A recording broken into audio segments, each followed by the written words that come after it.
A very warm welcome to you this afternoon. My name is Alex MacPhail, coming at you live from quarantine in the Lakes Hotel in Benoni. I've got a great guest today. Thank you for joining. Thanks for signing up. Cobus Toerien, fighter pilot, officer commanding, Air Force Director of Combat Systems, retired airline pilot, all-round great guy. Please stay tuned.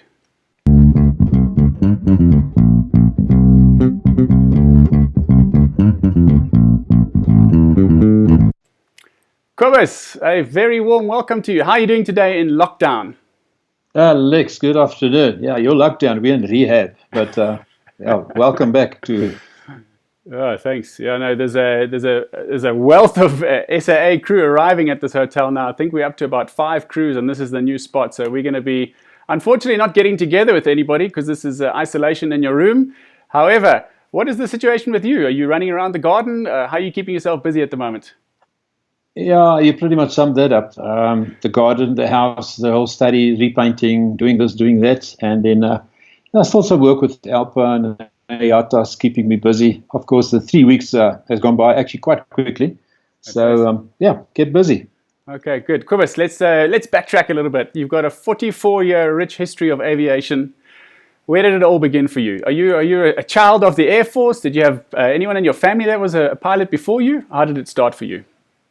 Yeah, strange enough, no. I was the first and I think the last one in the Air Force, but my dad was a policeman. My uncles were in the Navy and the Army. My grandfathers, they fought in the Boer Wars. They all been involved in wars.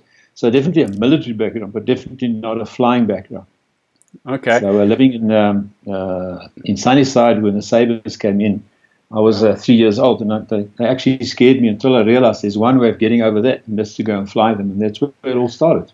And that's what you did. So you joined the Air Force, you became an Air Force pilot, streamed for the fighter line, and onto the leading fighter trainer, the Aermacchi MB326, of which you started your operational tours in the Bush War, and the beginning of a decade long on the Aermacchi, the Impala, as we call it.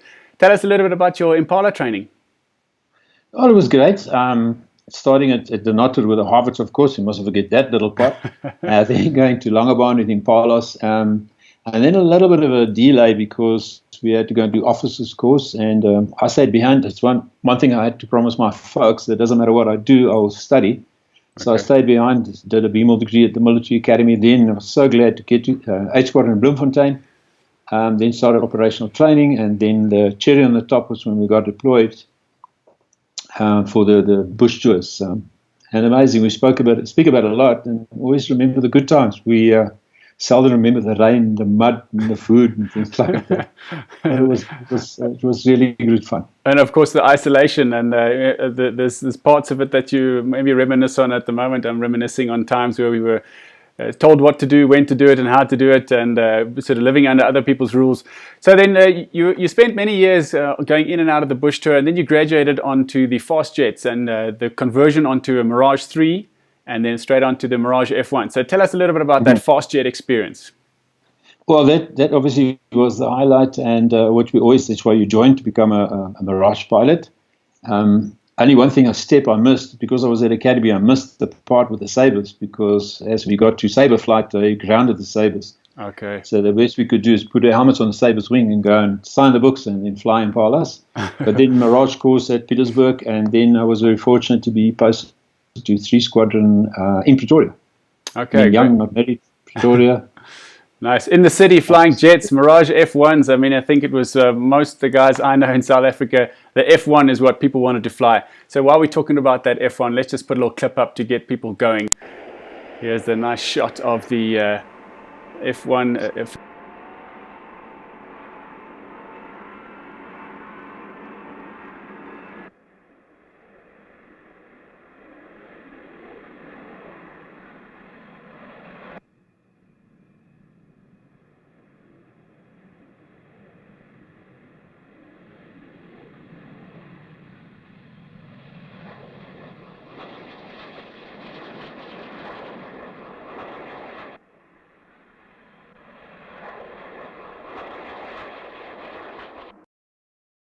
Really an aggressive beast. So tell us a little bit about the F1. Well, I must just reiterate that what you see is the F1 CZ. Now, many will kill me for that, especially on Wilman and crew, the Billy Boys.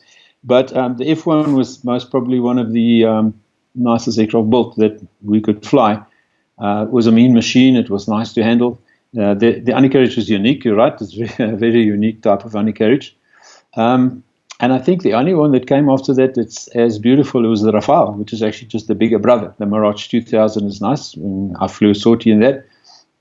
But the F1 was such a good all-rounder, and we really had good fun. I was very fortunate to spend a long time on the F1s, in and out the squadron.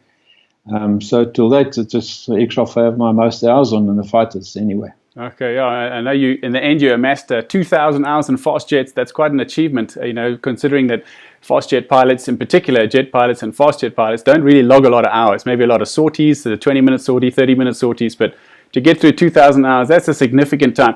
But you touched on something there. Maybe we can just expand a little. The 1 squadron, the 3 squadron, the F1AZ, F1CZ. Just explain for those who don't understand, what is the essential difference to the aeroplane and the role of the aeroplane? Basically, 1 squadron, they had the Mirage F1AZ, which is for attack. So they were the air-to-ground specialists. That's what they did most of the time. We call them the mud movers. So they did the hard work on the ground and deployed and assisted the army and, with the attacks to be done. That's what they did. Close air support for instance, some of the main battles that we had in the Angolan War. And then the CZ, F1CZ, was more equipped with that. And Sarena 4 radar was equipped for air intercepts. It's called the Cs, for counter-air. So that was the real fighter. I mean, that we did most of our work was upstairs, keeping the sky safe, intercept mix when we had to. And we had a lot of what we call escort sorties as well, for instance, with the Canberra bombers, because they're much slower and they didn't have anything to defend themselves, so we would be flying as their escorts. Sure. Okay, well, I've just put a picture up of your cockpit that you shared earlier, the F1CZ. I can see that radar that you're talking about. Obviously, it's looking a little bit older now, but a beautiful looking machine, and you just get the sense that you strap that thing on and it's like a glove. It's just becomes just an extension of you. And sometimes they say you step into the cockpit, or the cockpit step onto you. It is so comfortable because it's so small. Initially, it is a bit to get used to it, but it is so small. You can touch your hands, anything, everywhere. Everything is within reach. The only difference in the cockpit, you'll see the radar on the right top. It doesn't have the scope on. It's got a scope, so that you can, during daytime, have a better view. And otherwise, the aircraft itself, the layout was so nice. And you had to know, we had to do, for instance, in training, you had to close your eyes and they would call switches. And you have to go and see where all the switches are. You can imagine in a dogfight, especially, you want to change switches or change things. There's no time to look down and try and see where things are there. You have to know where they are. Sure. Okay. Now, you've mentioned the word dogfight, and you were involved in one of the sort of classic stories in the South African Air Force in this campaign, a wingman to J.J. Rankin with that kill. Anything you want to share on the sort of the thought processes and how you worked in a team? I mean, it's a team game, it's a squadron game, but at the end of the day, it was the two of you up there, and your lives are on the line.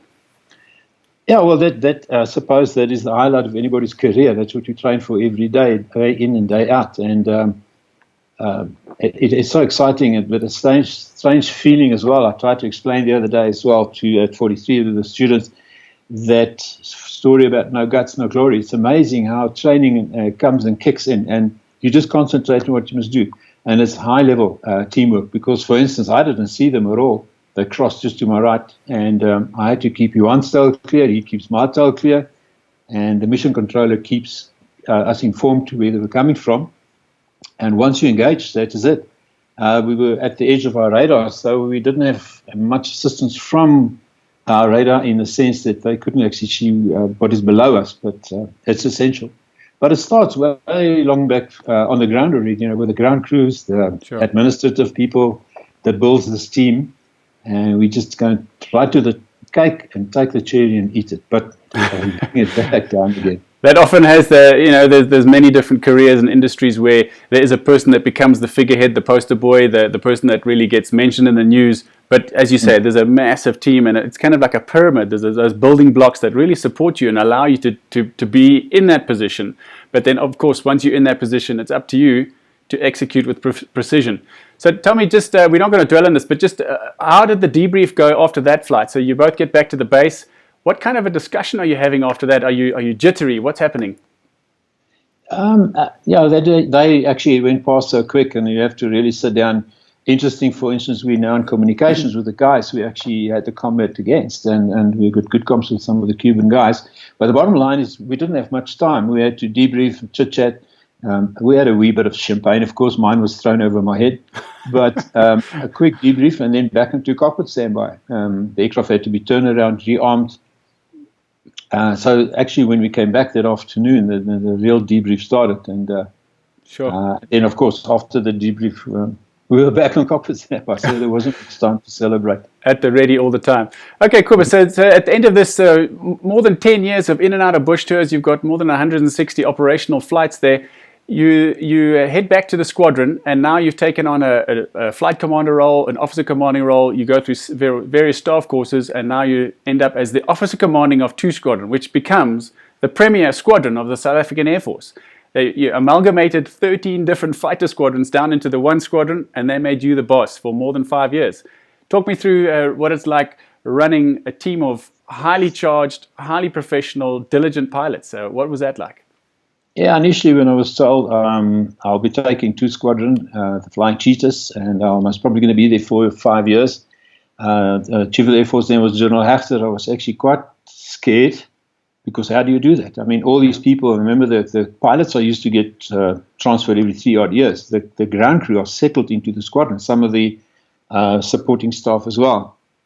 And then to a brand new base, which is in Louis Trichardt. Now, the brand new base is not the issue. It's in Louis Trichardt, which is a lovely place, but it's far away from where everybody came. Sure. So it was a daunting task, but as soon as we started, then I realized there's so much, crew resource management, use of resources. And you're always part of a team. That's what's beautiful and lovely in the Air Force. You're always part of a team. And everybody pulled in, the instructors we had, because we now had to interchange. We had to interface the Cheetah C project. Okay. We had the Cheetah D with training. We had a lot of roles to fulfill. But everybody had his job, and everybody did it well, and it functioned as a big team. And soon the aircraft was operationally ready. Unfortunately, I mustn't say unfortunately, but then the war ended. So we couldn't put it to the test, but then we flew against the Russians, and later on the guys flew against the Yanks, and we could see that all the efforts have paid off. Okay, now you've mentioned you mentioned a specific airplane there, the Cheetah C, and just putting a picture up of this aircraft. It's painted in a beautiful livery, typical African style with the cheetah spots. Can you talk us a little bit through this? So there's another good friend and colleague of ours, Sean Thackeray, was involved. He's also a diligent pilot with South African Airways, but an artist in his spare time. And although he may not have painted it, what was his role? And talk us through the cheetah, the spotty. Why is there a spotty? Yeah. It's actually a lovely story, and Mad Max Sean was very involved. To try and put it up very quickly, because of the war ended, we were an operational squadron. We had to do all the roles. We also took part in the SAF 75, which was in 1995. Okay. And then the Cheetah C was rolled out and said, now we can actually show this new fighter to the crowds. And what we decided to do, and in fact, I think Johan de Plessis and them started with us having a 2 versus 1 air combat display. Now, at high speeds, you can imagine how wide it can become. So we had to narrow it, practice it, and make it it's a rehearsed show. With a Boeing tanker, I'm sure you've seen those pictures as well, simulating tanking and then going into combat. The problem was that the people couldn't really see which was the singleton, because all 3 were Cheetah Cs. We didn't have what they do today. And I'm glad it's continuing. They have, for instance, a Gripen and 2 Hawks attacking.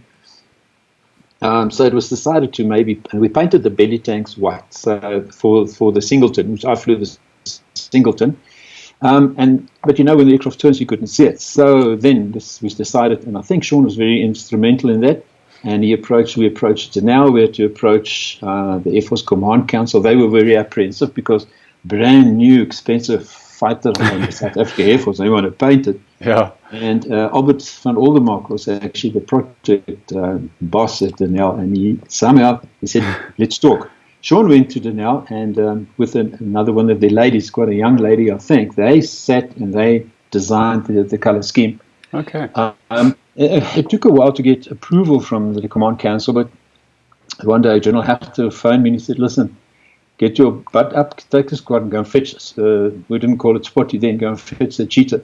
They haven't given full authorization as yet, but it's painted, it's done. Oh, wow. And I'll never forget, as we walked into the hangar, they made a big do of it, obviously. I bumped into the back of General Chris Lombard, who was Chief of Ops, and I could see his face. I thought, uh-oh.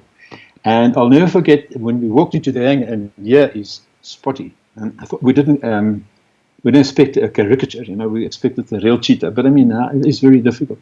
But it was so beautiful, and everybody accepted the aircraft with open arms, the ground crew, the kids at Louis Trichardt, man. They would knock on my door at 1:12 to say, "Het oom nog a spotty pin," which used to make the pins. And the name Spotty, if I'm not mistaken, actually came from the kids, because they call it Spotty. Yeah, it's a lovely thing. Just to add, if I may, is that in the end, now, it had to be used as an operational aircraft. I mean, it was not that we can take it off as a non-operational aircraft. And we used it. We used it in training. And ironically, that camouflage, if you can call it, blends so well with the air and the ground. Oh, wow. So if you're in air combat with Spotty, you actually, especially when it's a cloudy day, you just don't see it. Okay, well, that's great. I mean, that's the cheetah is trying to keep itself camouflaged, the actual animal, and so it makes sense.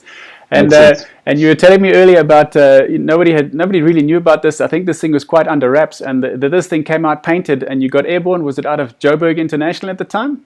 Yes, at Denel, where it is still today, and had to take off, going low level, of course, we don't fly high, to Louis Trichardt, where they were waiting the aircraft. And the other guys were having champagne and having a big party, but as I took off, the tower asked us, please, can you give us a flyby?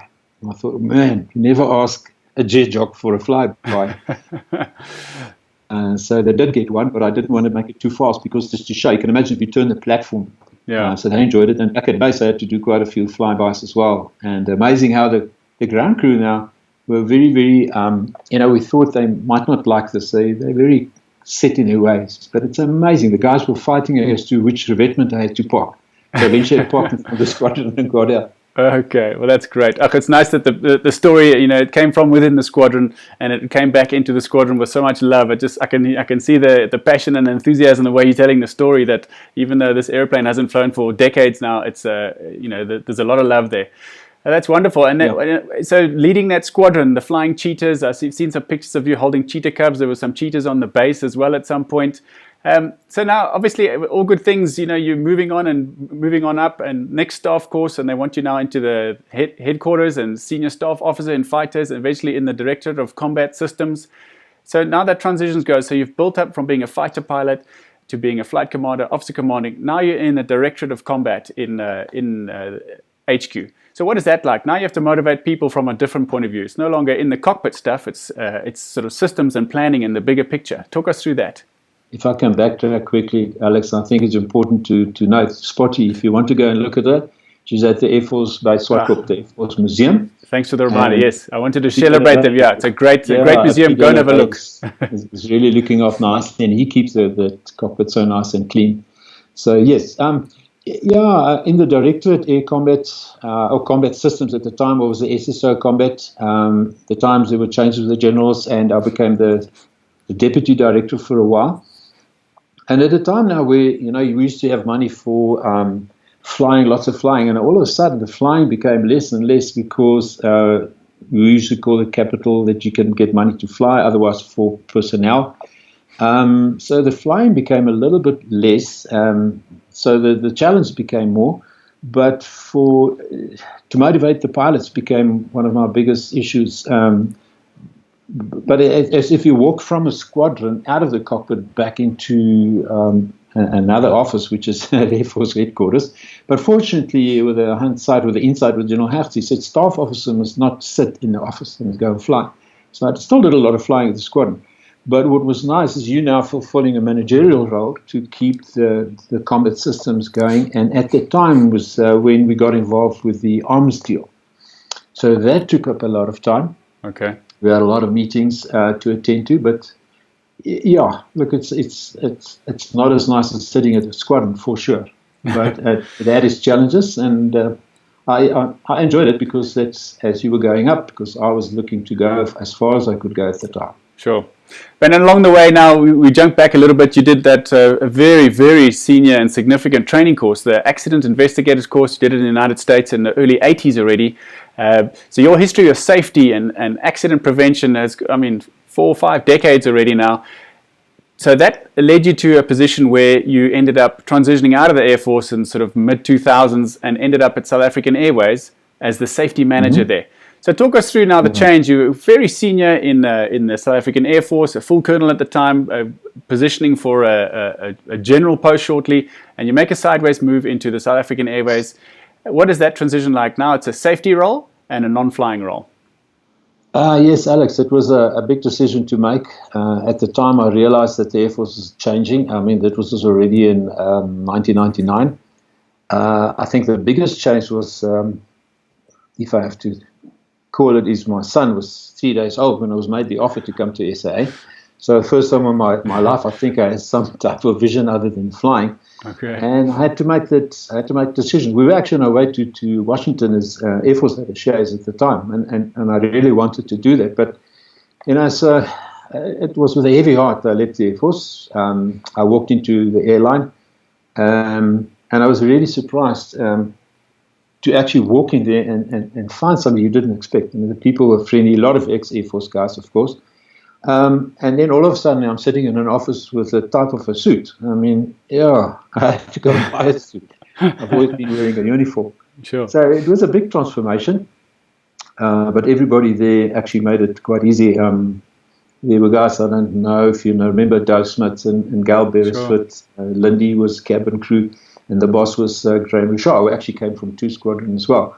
So working with the crew was actually what kept me motivated. It was so nice to work with them. We go on conferences and things. I was always invited to the cockpit, and that was so great. But I thought my flying was done, and I had to make peace with that.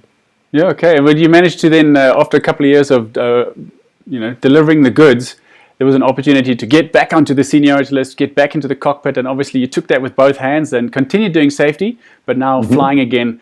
And now you're back in the environment which you love, and it's also with people that you've trained, that you've served with in the Air Force. Explain that transition. You're a very senior person in a lot of people's eyes, and now you're starting right at the bottom. There's people joining the airline at 25, 27 years old, and you coming in your sort of mid-40s, I think it was, or somewhere there, and you now at the bottom. Explain that transition. How do you approach that? How did that play out for you? Yeah, Alex, it is a big change, and it's a transformation. But if you look at the ladder of life, you go up, and there's a platform. But it's the same. You're the big man in standard 5. You go to standard 6. Now you're a small man. But those are steps of life. I was just very fortunate. I had the opportunity to change and then to start flying again, which I thought was not going to happen.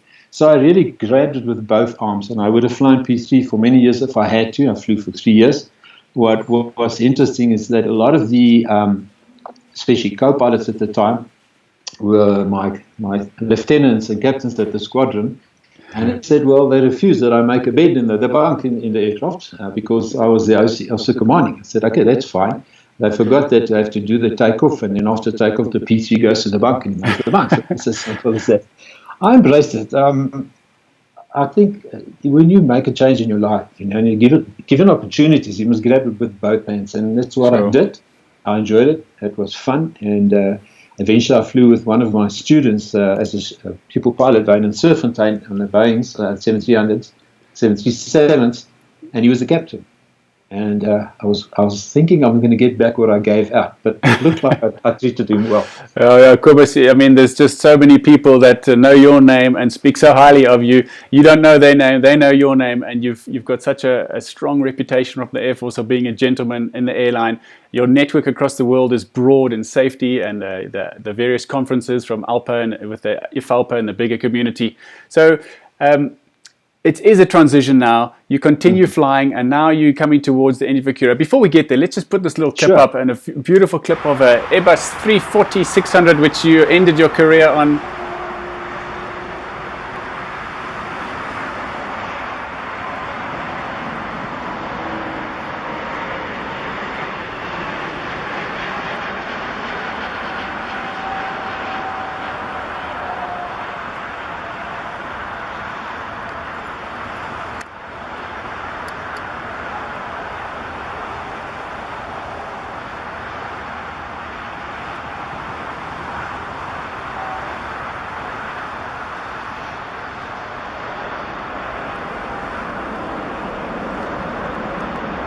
just lovely to watch that.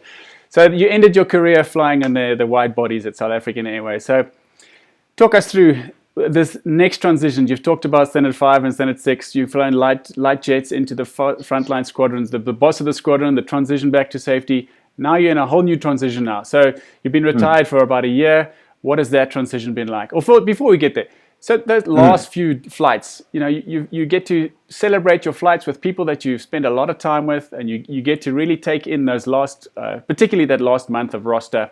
Talk us through those last flights and then how you transitioned into retirement. If I can step back quick, Alex, I'll be very quick. Coming back also what helped a lot.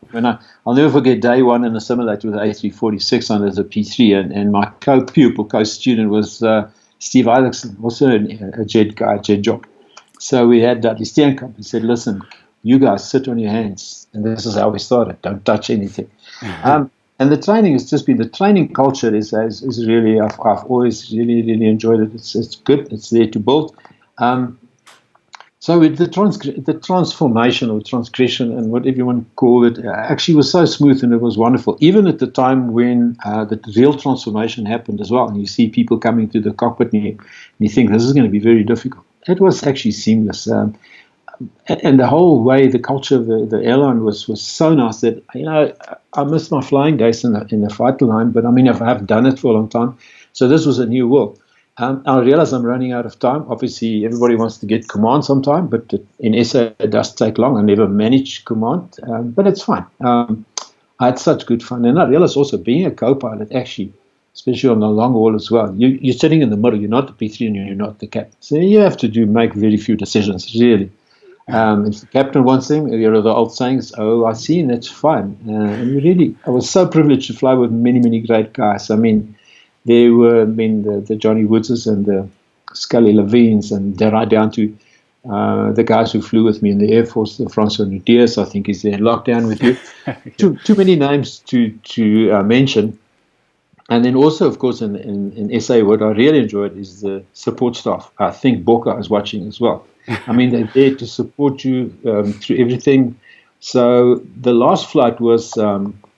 I had a 3-day Washington, so we go to with Louis Duplessis, Anton Dillon, and such a nice cabin crew. We went to Accra, Abidjan, back to Accra, and then to Washington. We came back via Dakar and then back. Obviously, that was so emotional. But, if you end something good on a high note, then you're looking forward to the next step. Now, the biggest change now, you go day one and you walk out and you take your uniform off, and I think we spoke about it earlier on, and you walk around, but there's no more stripes, there's no more uniform, no more cap, thank goodness. And you think, this is a new world.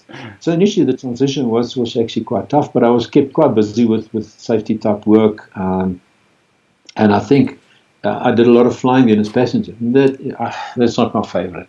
But you go in there, you're not necessarily sitting in business class because it depends who pays for you, but take you where you have to go and give class and stuff.